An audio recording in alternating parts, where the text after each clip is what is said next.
Très heureux d'être avec vous aujourd'hui. Je souhaite bien sûr remercier le sénateur Dantec pour son accueil au sein du Sénat.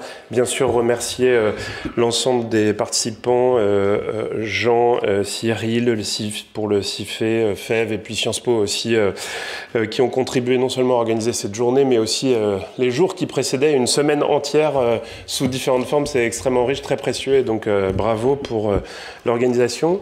J'aime beaucoup aussi le titre de cette journée, qui est assez cash, une question directe. J'ai le sentiment que les différentes tables rondes et interventions ont permis d'y répondre. Et puis, bon, je vais peut-être aller un peu dans le même sens aussi. Et j'aime aussi l'autre partie du titre qui dit « Concevoir, décider, agir efficacement », parce que ça rappelle que l'évaluation environnementale, c'est pas un dispositif hors sol, mais c'est un dispositif qui doit être tourné vers la décision, vers l'action, vers l'accompagnement. Et donc, c'est quelque chose qui se vit tout au long d'un projet, et c'est pas une sanction qui a lieu dans la vie d'un projet pour le faire ou ne pas le faire.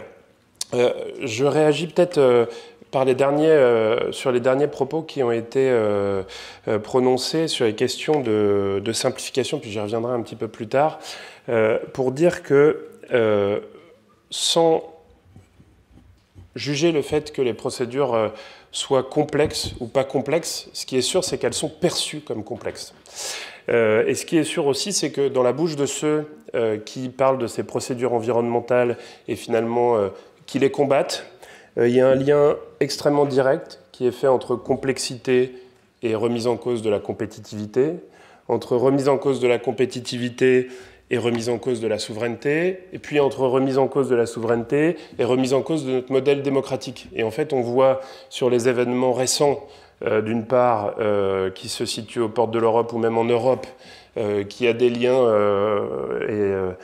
très concrets sur notre fourniture d'énergie, sur d'autres sujets qui peuvent être faits entre la complexité et finalement la défense de notre modèle démocratique. Et puis on le voit aussi sur d'autres domaines de la transition écologique, où on se sent dans une compétition mondiale frénétique, où chaque semestre compte sur l'installation d'une usine de batterie, voilà. Et donc à la fin, c'est vrai qu'on peut se dire qu'on a fini par créer des zones d'accélération, des raccourcis pour favoriser tel ou tel acteur, pour favoriser telle ou telle industrie qui rendent le dispositif peu lisible, et j'y souscris. Il faut voir aussi la pression qui est de l'autre côté et qu'il faut qu'on réussisse à prendre en compte. On est dans un cadre qui est ancien, qui est éprouvé, avec en juin prochain les 40 ans de la directive européenne, et on a chaque année près de 5000 avis, entre les avis de l'autorité environnementale nationale, les avis des autorités environnementales localement, et puis le CGDD est lui-même autorité environnementale sur quelques projets par an. On arrive quasiment à 5000 avis, avec des plans et programmes qui constituent les 2/3 des dossiers. Et on voit aussi qu'il n'est pas forcément évident de toujours vanter les bénéfices de l'évaluation environnementale, puisque c'est principalement à travers l'évitement des impacts finalement qu'on réussit cette étape-là. Et ces réflexions-là, elles ne sont pas encore, à notre sens, totalement bien traduites dans les rapports environnementaux. Il est plus facile de pointer les aspects négatifs. Nous, en tant qu'autorité environnementale, on peut constater que ça existe. Pas plus tard que l'année dernière, on a rendu un avis sur un sujet que je ne peux pas complètement exposer ici, mais qui a permis de diviser par 2 la surface d'implantation d'une entité. Et puis j'en ai un autre, peut-être un peu plus anecdotique, mais quand même assez intéressant, qui a trait aux Jeux Olympiques de Paris, où on s'est adressé à nous pour savoir si c'était OK au sein de l'hippodrome d'Auteuil, pour installer un parking temporaire, de mettre dans le sol des millions de microbilles de plastique faites à partir de pneus. de déchets de pneus. Donc je vous laisse imaginer à ce moment-là le nombre de diodes rouges qui se sont allumées dans la tête des personnes qui suivent ça au sein de l'autorité environnementale. Et derrière, on a pu entrer en dialogue et on a pu sortir de cette première idée qui peut paraître risible, mais qui montre que voilà, on peut améliorer les projets, et puis avec un porteur qui s'est orienté vers une autre solution. En tout cas, ça montre que le dialogue, il peut fonctionner. Je crois que Laurent Michel l'a dit ce matin, et puis ça a été redit là, il y a quand même une qualité, et c'est dit dans les rapports d'activité annuels des autorités environnementales, qui montrent une amélioration des dossiers, une amélioration des études d'impact, et puis il y a probablement un chemin pour encore améliorer les choses. Donc, je le disais, l'évaluation environnementale, c'est pas juste une procédure administrative, c'est un outil qui est stratégique pour intégrer de manière préventive les impacts environnementaux dans les projets, les politiques et les programmes dès leur conception. Et c'est intéressant parce que c'est un outil qui est multidimensionnel, aussi bien sur les questions de changement climatique, d'artificialisation, de ressources, de biodiversité, de santé, savoir aussi maintenant si on s'inscrit dans la planification écologique. Tout ça, c'est un outil, une analyse que permet l'évaluation environnementale. Et l'autre élément qui est important, c'est qu'au-delà de ce bénéfice environnemental, on améliore aussi le projet en lui-même. Et donc ça devrait être vu systématiquement comme une opportunité par le porteur de projet de concevoir des projets qui répondent aussi à leurs objectifs économiques et sociaux, en prenant en compte les questions environnementales. Et puis bien sûr, c'est un élément clé du dialogue environnemental. Il en a été largement question à l'instant et j'y reviens pas aussi ici. Donc on a aujourd'hui, et je commençais par là, quelques difficultés.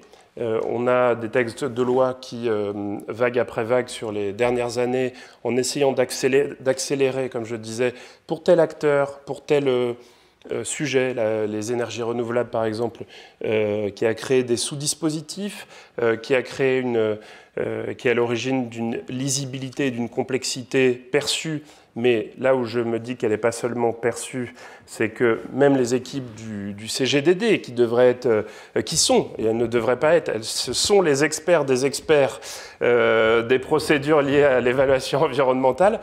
Dans certains cas, le simple fait de savoir qui est l'autorité cas par cas d'un projet pose réflexion. Enfin, c'est-à-dire qu'on passe du temps de fonctionnaire, pour le dire de façon un peu triviale, à nous-mêmes décortiquer les procédures pour comprendre dans tel ou tel cas qui devrait traiter le sujet. Et les services de l'État localement nous interrogent aussi sur ces sujets-là. Donc c'est quelque chose, on voit bien qu'on arrive à un point de complexité qui est problématique.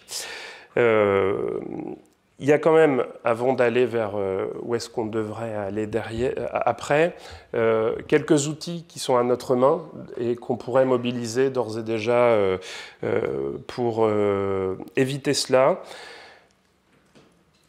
avec l'enjeu d'anticipation en fait, qui a été soulevé aussi plusieurs fois au cours des tables rondes, et notamment celui du cadrage préalable. On sait que un projet qui a fait l'objet d'un cadrage préalable, c'est un projet qui voit sa qualité grandement améliorée par la suite. Et un dialogue entre les autorités administratives, entre les porteurs de projets, très en amont, permet la prévention des impacts environnementaux.